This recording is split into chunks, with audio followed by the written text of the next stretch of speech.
กองประชุมสมัยสามัญของรัฐบาลประจำเดือนตุลา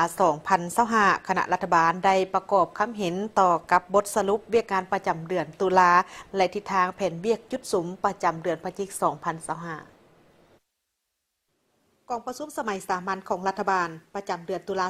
2025ไขขึ้นในตอนเช้าของวันที่3และอัดลงในตอนเช้าของวันที่4พฤศจิกายน2025ที่สำนักงานนายกรัฐมนตรีภายใต้การเป็นประธานของท่านสนใจศรีพันดรนายกรัฐมนตรีมีคณะรัฐบาลเข้าร่วมเพื่อรับฟังและประกอบความคิดเห็นต่อการสรุปเวียกงานประจำเดือนตุลาและทิศทางแผนเวียกจุดสุมประจำเดือนพฤศจิกายน2025โดยได้พร้อมกันค้นคว้าปรึกษาหารือประกอบความเห็นและพิจารณาต่อบรรดาหัวข้อที่สำคัญคือวาระที่1การสรุปเวียกงานพ้นเด่นประจำเดือนตุลาและทิศทางแผนการประจำเดือนพฤศจิกายน2025ของรัฐบาล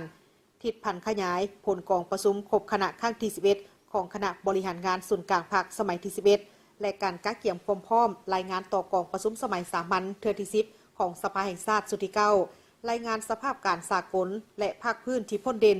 รายงานสภาพพ้นเด่นเวียกงานป้องกันชาติป้องกันความสงบในนั้นการสรุปเวียกงานพ้นเด่นประจำเดือนตุลา2025เห็นว่าถึงสภาพการสากลและภาคพื้นยังสืบต่อผันแปรไปอย่างซับซ้อนซึ่งได้ส่งผลกระทบทางกงและทางอ้อมต่อกับการพัฒนาเศรษฐกิจสังคมของประเทศเฮาทางกงและทางอ้อมอย่างหลีกเลี่ยงบ่ได้แต่รัฐบาลและองค์การปกครองท้องถิ่นได้สืบต่อสู่สนจัดตั้งปฏิบัติบรรดาเวียกงานจุดสุมที่ได้กำหนดไว้ในบรรดามติของสภาแห่งชาติแผนพัฒนาเศรษฐกิจสังคมแผนงบประมาณและแผนเงินตราตามมติกองประชุมรัฐบาลเปิดกว้างครั้งที่1ปี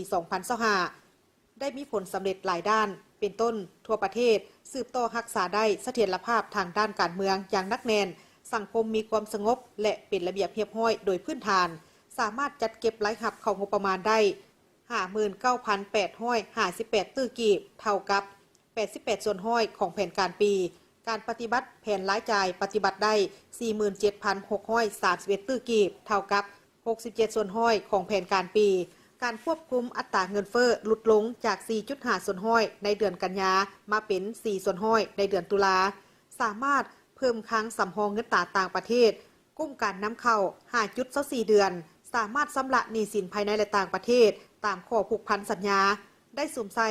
ปฏิบัติมาตรการทางด้านการค้าโดยเฉพาะการคุ้มครองราคาสินค้าคุ้มครองการนำเข้าและส่งออกสินค้าอย่างเข้มงวดหลายขึ้นได้สุ่มใส่การผลิตกสิกรรมเพื่อค้ำประกันเสบียงอาหารการผลิตเพื่อทดแทนการนำเข้าและการผลิตเพื่อส่งออกได้สำเร็จการกวดกาประเมินคืนทั้งหมดบรรดาโครงการขุดค้นแห่ธาตุพร้อมทางได้แก้ไขบรรดาโครงการที่ถูกจัดอยู่ในประเภทอ่อนและหันโครงการทดลองเป็นโครงการตามกลไกปกติได้สุ่มใส่ในการแก้ไขสภาพขาดเขินไฟฟ้าโดยเร่งใส่สร้างพลังงานแสงตะเวนขนาดน้อย5 เมกะวัตต์ลงมาสุ่มใส่สถานีไฟฟ้าในจุดที่ขาดเขินไฟฟ้าสุ่มใส่สุกยุคโครงการพลังงานไฟฟ้าที่ได้รับอนุมัติแล้วให้ดำเนินการก่อสร้างสำเร็จตามแผนการได้สืบต่อปรับปรุงและก่อสร้างโครงสร้างพื้นฐานในขอบเขตทั่วประเทศให้มีความคืบหน้าไว้โดยสุ่มใส่ปฏิบัติโครงการก่อสร้างที่เป็นบุริมสิทธิ์ของรัฐบาลโครงการฟื้นฟูทางหลวงที่เปเพและได้รับผลกระทบจากภัยธรรมชาติเพื่อสามารถสัญจรไปมาได้สะดวกทั้งเสื่อมจอดเสื่อมโยงภายในภาคพื้นและสากลเอื้ออำนวยให้แก่การผลิตและการบริการการค้าและการลงทุนได้แก้ไขปัญหาการขาดเขินครูสอนได้โดยพื้นฐานและการปะละการเรียนมีท่าเอียงที่ดีขึ้นทางได้สุ่มใส่การสร้างเงื่อนไขอำนวยความสะดวกที่ปิดอ้อมต่างๆให้แก่งานมหกรรมกีฬาแห่งชาติครั้งที่12งานมหกรรมกีฬาคนพิการแห่งชาติครั้งที่4งานบุญนมัสการพระธาตุหลวงการเฉลิมฉลองวันสถาปนาสาธารณรัฐประชาธิปไตยปฏิสลาวคม50 10 ปีได้สุ่มใส่ให้การช่วยเหลือแก่แขวงที่ได้รับผลกระทบจากภัยพิบัติในปีที่ผ่านมาโดยเฉพาะได้สนองงบประมาณเพื่อสำระโครงการฟื้นฟูฉุกเฉิน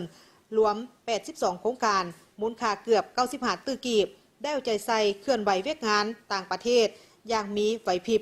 โดยสำเร็จการก้าเกี่ยมและอำนวยความสะดวกให้แก่การเคลื่อนไหวเยี่ยมยามบรรดาประเทศเพื่อนมิตรและเข้าร่วมบรรดากองประชุมสากลของการน้ำขั้นสูงของภาครัฐต้อนรับการเยี่ยมยามรัฐกิจเยี่ยมยามทางการของผู้นำประเทศเพื่อนมิตรและองค์การจัดตั้งสากลอยู่สาธารณรัฐประชาธิปไตยปฏิสลาว สำหรับทิศทางเวียกงานจุดสูงประจำเดือนพฤศจิกายน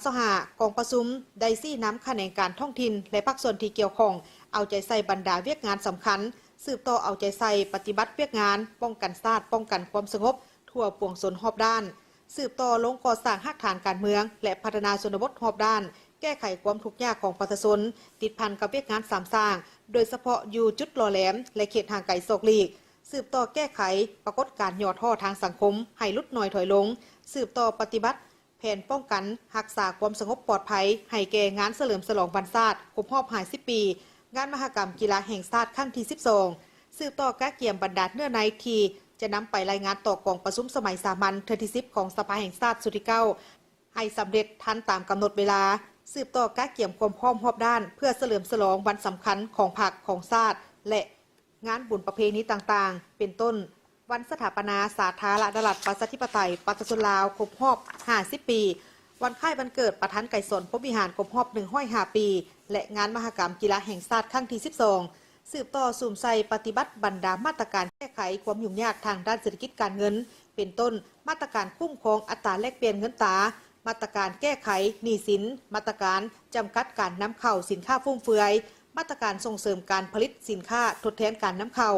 ติดพันกับการสร้างเศรษฐกิจตามทิศเศรษฐกิจเอกราชเป็นเจ้าตนเองสืบต่อสุ่มใส่การคุ้มครองบรรดาโครงการแห่ธาตุให้ไปตามกฎหมายและระเบียบการสืบต่อปฏิบัติมาตรการต่อโครงการแห่ธาตุที่ได้ผ่านการประเมินและจัดอยู่ในประเภทอ่อนตามกฎหมายและระเบียบการอย่างเข้มงวดสืบต่อสุขยู่ส่งเสริมบรรดาโครงการที่อยู่ในระยะของการขุดค้นได้ดำเนินการปรับปรุงเป็นผลิตภัณฑ์สำเร็จรูปลดพรการส่งออกวัตถุดิบโดยเฉพาะแห่ธาตุที่เป็นทาแหงสืบต่อปรับปรุงกงจักการจัดตั้งตามมติของคณะบริหารงานศูนย์กลางพรรคเลขที่ 03 ทับคบสพและมติของสภาแห่งชาติเลขที่ 05 ทับสปสโดยเฉพาะการสร้างตั้งตาแสงให้สำเร็จตามกำหนดสืบต่อแก้ไขปัญหาครูอาสาสมัครและแพทย์อาสาสมัครตามโควต้ารัฐกรที่ได้อนุมัติแล้วนั่นให้สำเร็จไว้ซึ่งการจัดสรรโควต้าต้องรับประกันถึกเป้าหมายครูและแพทย์ที่เป็นอาสาสมัครสืบต่อติดตามสุขยู่การเคลื่อนไหวเวียกงานของบริษัทโรงงานที่อยู่บรรดาเขตเศรษฐกิจพิเศษเขตอุตสาหกรรมนิคมอุตสาหกรรมให้เคลื่อนไหวถูกต้องตามกฎหมายสืบต่อพัฒนาสีมือแห่งงานลาวให้มีคุณภาพเอาใจใส่ปฏิบัตินโยบายต่อผู้ที่มีคุณงามความดีรวมทั้งผู้ที่ประกอบส่วนในขบวนการเฉลิมฉลองวันชาติครบรอบ50 ปีสืบต่อปฏิบัติมติ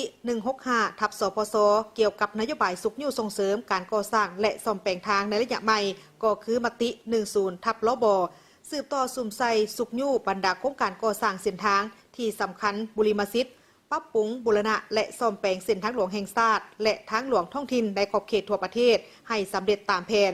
ทางฮิปฮอนออกคำแนะนำเกี่ยวกับการกำหนดแบบแผนวิธีการและอัตราการเก็บค่าผ่านทางสำหรับเส้นทางสายเก่าที่มอบให้ผู้ประกอบการเป็นผู้ซ่อมแปลงและบูรณะรักษาให้เป็นเอกภาพกันในทั่วประเทศค้นคว้านโยบายต่อ2แขวงคือแขวงหัวพันและแขวงพงศลีที่เป็นแขวงที่มั่นของการปฏิบัติให้สำเร็จไว้